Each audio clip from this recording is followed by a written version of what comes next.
Hello guys, welcome back to അതൻ കുഞ്ഞി YouTube channel. അപ്പോൾ ഇന്ന് ഞാൻ പറയാൻ പോകുന്നത് എക്സ്റ്റിൻക്റ്റ് ആനിമൽസിനെ കുറിച്ചിട്ടാണ്.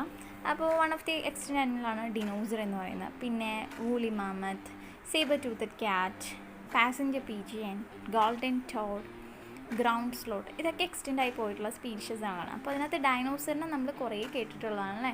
നമ്മുടെ വേൾഡ് അടക്കി വാണിരുന്നവരാണ്. പക്ഷേ അവർക്കൊരു മാസ് എക്സ്റ്റെൻഷൻ ഉണ്ടായി, അവർ ഇല്ലാണ്ടായി. ഇനിയിപ്പോൾ നെക്സ്റ്റ് മാസ് എക്സ്റ്റെൻഷൻ നേരിടാൻ പോകുന്നത് നമ്മളാണ്, ഹ്യൂമൻസ് ആണെന്നാണ് പറയുന്നത്. ഓക്കെ. പിന്നെ മാമത്ത് നമ്മൾ ഐസ് ഏജ് സിനിമയിൽ കണ്ട് നമുക്ക് ഫെമിലറൈസ്ഡ് ആയിരിക്കും അല്ലേ.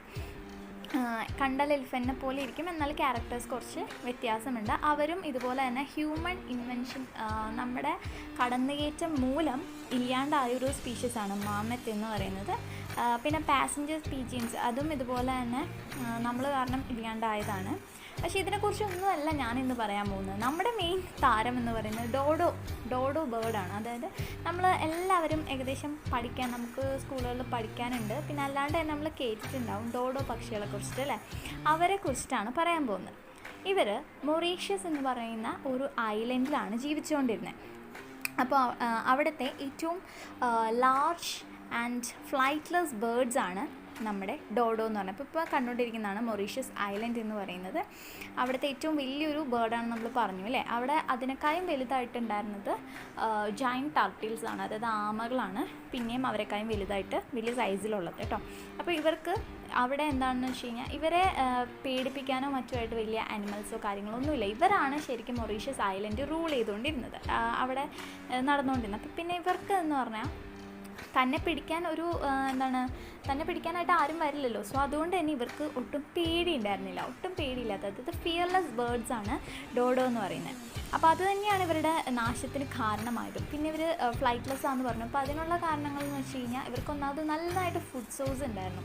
അപ്പോൾ ഇവർക്ക് മരത്തുമ്മയൊന്നും കയറി ഫുഡ് ക്യാപ്ചർ ചെയ്യേണ്ട ആവശ്യമൊന്നുമില്ല. സോ അതുകൊണ്ട് തന്നെ ഇവർക്ക് എന്താ പറയുക, അവർക്കിപ്പോൾ പറക്കേണ്ട ആവശ്യമില്ല അല്ലേ. ഈ ഒരു പിക്ക് കാണുമ്പോൾ അറിയാം, ഒരു ചെറിയൊരു റാബിറ്റാണ് വെച്ചേക്കുന്നത്. അപ്പോൾ വെച്ച് നോക്കുമ്പോൾ തന്നെ എന്ത് വലുതാണെന്ന് തോന്നുന്നുണ്ട് അല്ലേ. അതെ, ഭയങ്കര വലിയ സൈസാണ്. അപ്പോൾ അതുകൊണ്ടും ഇവർക്ക് അധികം ഓടാനൊന്നും പറ്റത്തില്ല.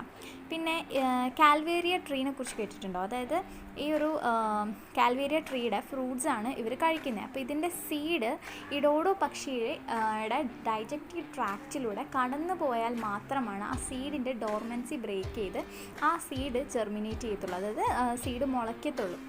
അപ്പോൾ അത് മുളച്ചാൽ മാത്രമാണ് വീണ്ടും കാൽവേരിയൻ ട്രീസ് ഉണ്ടാവുള്ളൂ. ഇതാണ് ആ സീഡ്. പിന്നെ ഈ ഡോഡോ പക്ഷികൾ എക്സ്റ്റിൻറ്റ് ആവാനുള്ള കാരണം എന്ന് വെച്ചാൽ ഡച്ചുകാർ ഈ മൊറീഷ്യസ് ഐലൻഡിലേക്ക് എത്തുകയും ഇവരെ കാണുമ്പോൾ ഭയങ്കര കൗതുകമായിരിക്കുമല്ലോ. അപ്പോൾ അങ്ങനെ കാണുമ്പോൾ ഇതിന് പേടിയൊന്നുമില്ല, ഇത് ഓടത്തൊന്നുമില്ല. സോ നമുക്ക് ഭയങ്കര ഈസി ആയിട്ട് ഇതിനെ ക്യാപ്ചർ ചെയ്യാൻ, പിടിക്കാനായിട്ട് പറ്റും. അതുപോലെ പെട്ടെന്ന് ഇതിനെ കൊന്ന് കഴിക്കാനായിട്ട് പറ്റും. ഇതിൻ്റെ ഒരു സ്കെലിറ്റനാണ് ഈ കാണിച്ചിരിക്കുന്നത് കേട്ടോ. ഇപ്പം നമുക്ക് ഫോസിൽസ് ഇതുപോലെ സ്കെലിറ്റൻസ് മാത്രമേ നമുക്ക് സ്റ്റഡി ചെയ്യാനുള്ളൂ. ഇപ്പോൾ നമ്മുടെ ഡോഡോ സ്പീഷീസ് എക്സ്റ്റെൻഡ് ആയി പോയതുകൊണ്ട് ഇവിടെ ഇല്ല. ഓക്കെ. അപ്പോൾ ഇങ്ങനെ നമുക്ക് പിടിച്ച് കഴിക്കാനൊക്കെ പറ്റും. ഇവരുടെ ഫ്ലഷ് എന്ന് പറഞ്ഞാൽ ഭയങ്കര ടേസ്റ്റിയാണ്. അപ്പോൾ അതുകൊണ്ട് തന്നെ ആളുകൾ കൂടുതലായിട്ട് കഴിച്ചു. അങ്ങനെ നമ്മുടെ ഡോഡോ പക്ഷി എക്സ്റ്റെൻഡ് ആയി പോയി എന്നാണ് പറയപ്പെടുന്നത്. അതോടൊപ്പം തന്നെ ഇപ്പോൾ കാൽവേരിയ ട്രീയും എക്സ്റ്റെൻഡ് ആയിരിക്കുകയാണ്.